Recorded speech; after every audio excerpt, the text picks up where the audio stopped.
Today, it's a Jeep thing. We've got this 03 Jeep Wrangler, and the owner says in the morning he's got no heat. It's also got a check engine light, so I scanned it. It's got a code P1281, which basically means that it's not heating up fast enough. So we've got the scan tool, it's all fired up. Let's go check it out. It's graphing. We're gonna warm it up and see what happens. The gauge is also below 210. Got one more check to make sure everything is reading properly. Let's go to the engine. 148. So the temperature sensor seems to be reading correctly. The thermostat is probably open. Let me turn off the car and look at it. The engine's cooled off and there's no pressure in the system. So let me go ahead, take this off. I'm going to take out some of this coolant just to make the job a little less messy. Got your classic worm drive clamp here. And if you look way down here, you'll see the belt is in the way of that lower bolt. So let me pull the belt off. Use the old gear wrench, belt tensioner tool. Makes it a lot easier to get down there.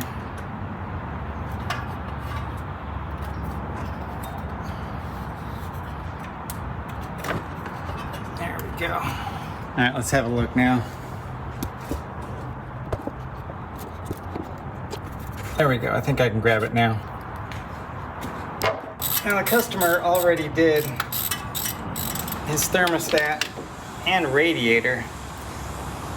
And I have a suspicious feeling here that the thermostat failed 3 months later because it wasn't an OE part.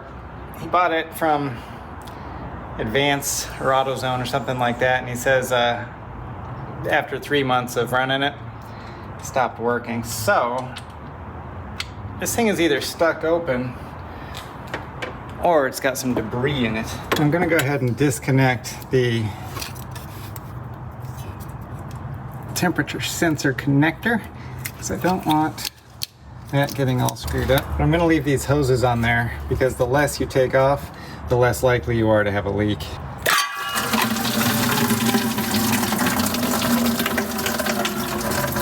So there's that. Thermostat just fell right out. Let's have a look at her. That thing is stuck open. Look at that. Wow. So that 100% explains it. Okay, we're back from the CJD, Chrysler Jeep Dodge dealer, and the Chick-fil-A. So we're ready to go here. I've got some OEM parts. This is an OEM thermostat and thermostat gasket. Let's get this cleaned up and put in. I'm just going across this surface with a carbide scraper. Very sharp, very hard material, and it gets that RTV gunk right off. You want this surface real clean. Any kind of, sorry about the bell, any kind of debris or anything that gets in between the gasket and the surface here, it's just gonna be a path for leaks. So you wanna get it as good as you can because you don't wanna do this job twice. On this paper gasket, you wanna dip it in some water to get it a little bit swole up, so let me go do that. And while that's resting, I'm gonna go ahead and clean the thermostat housing here. And I got a little bit of a Scotch-Brite pad here. I've got the big chunks off. I just wanna kind of polish it up, make sure everything is as clean as I can get it. While you weren't watching, I also took the hose and just sprayed off all of these pulleys for the belt because I don't want the belt to be squeaking. So that's all cleaned up real good. This thing dried up while I was over at the Chick-fil-A, so I'm not worried about anything dripping on me. Over here, that's the thermostat housing, good and shiny also. I've already scrubbed that up with the Scotch-Brite. So we are ready to go here. You want this spring portion to be facing into the engine. So this is what you're gonna see when it's installed. And this little pin here, that little jiggly pin, that's going at the 12 o'clock position as you look at it. So we're gonna put it in just like that. Now this is vertical, so it's supposed to stay without falling. See how it falls out of there? All right, get you a tube of silicone grease. Now, Warning, this is not silicone RTV. This is a lubricant, not a sealant, all right? I'm gonna take a little tiny squeeze just on my finger right there. I'm gonna pull the thermostat out, and then just a tiny bit of this Sil Glide is gonna go around. Now this is not a necessary step. This is just something to help me during the install. I don't want the thermostat to fall out of the head and be installed sort of cattywampus. And hopefully, it's just gonna add a little bit layer. See that? It still comes out, but not quite as easy. Just gives you a little bit of suction in there. You just want it to stay put while we put the housing on. All right, I had this soaking for a minute or two. It's just wet with water. Now remember, this rubber side goes towards the housing, so when it goes on, it's going on just like that. Okay, did you hear that? I heard the thermostat fall. There it is. Let's get that line back up. We'll do it one more time. Put the bolt right up to its hole. Now this housing is still just hanging from the bolt, and I'm not touching the engine yet. Let me get the other bolt. So when we hang it from the top bolt, gravity just kind of has it level out.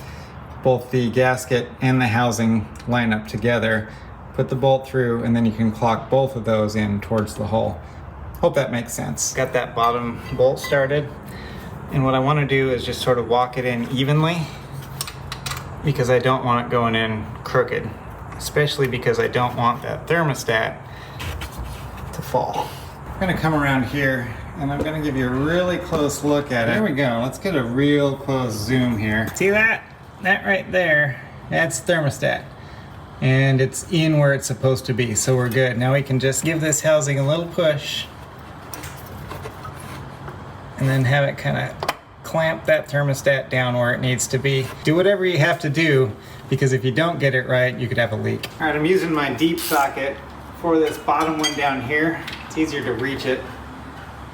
I'm going to go with this 1/2 inch all the way to 1,000. No, we're doing 15 foot-pounds. But I didn't even go all the way yet. I'm just gonna do this little by little, top to bottom. That way, this thing goes on straight, and we don't have any issues here.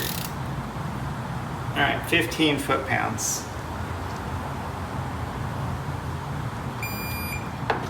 Not a lot of torque. If you don't have a torque wrench, don't worry about it. Almost nobody torques these things.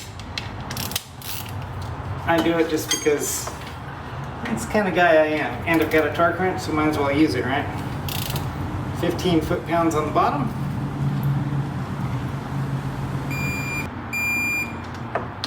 I just redid the top. Sometimes when you're walking in a part like that, as it goes on, even if you torque it in stages, it could still go a little bit slack after you've done the second bolt. So I went to 15 already, but you saw it move just a bit.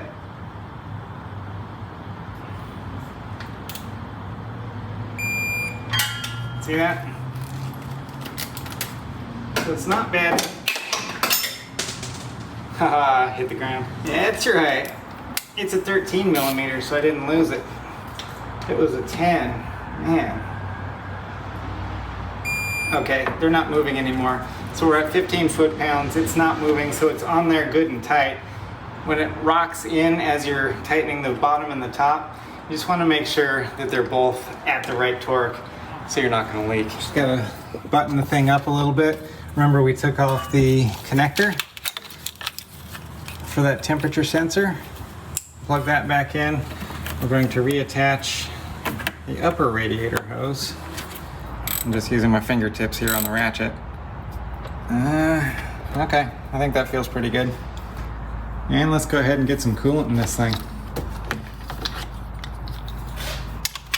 All right, so the thermostat failures on these, pretty notorious Jeep thing. Also, when you fill it with coolant, it's very difficult to get them to bleed, so they're gonna have air inside the system just kind of floating around. You won't have heat, you'll have overheating problems.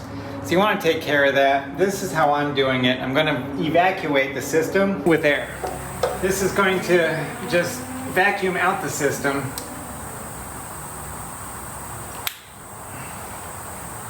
I've got a gauge on top that shows me how much pressure's in it. Let me show you what it looks like. It's all sucked in, so there's no more air in the system. Once I fill it with coolant, it's going to fill it, and these hoses will expand, but with coolant and not with air. Using the Chrysler brand coolant. That's not their brand, but it does conform to all of Chrysler's specifications and recommendations. So we've got that. I'm going to stick the straw down in the bottle here and hook it up to our filler, and then just hit go. There it goes. The vacuum gauge has gone down a little bit now, and slowly but surely these hoses are going to take shape again as it's filling. And also as it's done filling, it's just going to stop because it's going to run out of vacuum and you're not going to overfill. It's kind of a cool little tool. I'll link it down below if you want to use one for yourself. If not, there's a few other ways to burp a system. You can Google that. There's plenty of videos on how to do it. Here's our hose. Starting to take shape. We're not getting a whole lot of flow anymore, so we're just about there. Oh, she's right at the top. Okay. Okay, it's time for the belt. Let me go ahead and show you how to do it the easy way. Okay, you're going to make a loop like this, and you're going to go around the right side, that's the passenger side of the water pump pulley. That's the thing that turns the fan. So you're going to shove that loop all the way down to the bottom where the crankshaft is, the harmonic balancer, and you're going to loop it around the bottom of that. So the ridge side will be around the bottom. Alright, we're going to take this part of the belt and we're going to put the back of it, the smooth side, around the tensioner, and then the rib side is going to go around the alternator. See that? And we're going to come back around the idler. Now this side is going to go, the smooth side, against that water pump pulley around the back side of it. Just like that. Now we're moving over here. We've got two more pulleys. We've got one on top, one on bottom. Let's do the bottom one. It's going to be the AC. Let me show you what I've got here. I've got this top of the belt going everywhere it needs to go, but this part right here is just not getting over the top of the water pump, and that's what you want. Now we're going to go to the tensioner and release the tension on that so we can get the belt all the way over the water pump pulley. Alright, this can be pretty tough, so if you don't have a helper or 3 hands, you can put some mechanics wire. Just wrap it around there. It's not even that tight. It's just going to keep that from flinging over on you. And now I can go way down there, and I got the belt around the AC. Now I can just flip it up here. See that little piece of belt? There you go. Just kind of pushed it onto the water pump there. You can just cut the wire off if you want, but I only put one little loop around there, so wasn't tight at all. And there you go. Now the belt, it's perfect. Got the trusty old snap-on scan tool ready to go here. I'm gonna plug it in. I'm gonna watch the coolant temperature as we warm up. I'm gonna get the scanner warmed up while the engine is warming up. Let me show you what we're doing. Alright, we've got a really good steep line here so far, and we're up to 125 degrees. It only got up to 150 if you remember before, and we're almost all the way. Let's see, we're at 200 and some seconds. We're almost up to that already. Haven't hit the gas or anything. It's going pretty quick here.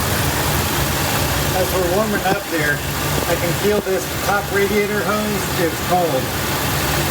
Stone cold. It's not hot at all, and that's good. So we're about 150, 160 degrees in the engine, but the thermostat is still closed. Awesome. I should be able to feel it open up, and I can just here in these fingers. and now it's starting to move. I can feel it getting warmer inside the hose as it's going in towards the radiator. Pretty cool. So the thermostat opens when it should, and it stays shut when it's supposed to.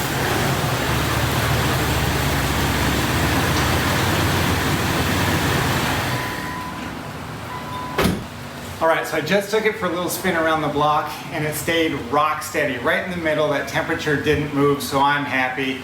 The owner's gonna be happy, and I think you're gonna be happy too. If you click that link right over there, that's my Amazon tool store, and I guarantee you, you're gonna find a tool that you've never seen before, and you're gonna wonder why it's not already in your toolbox.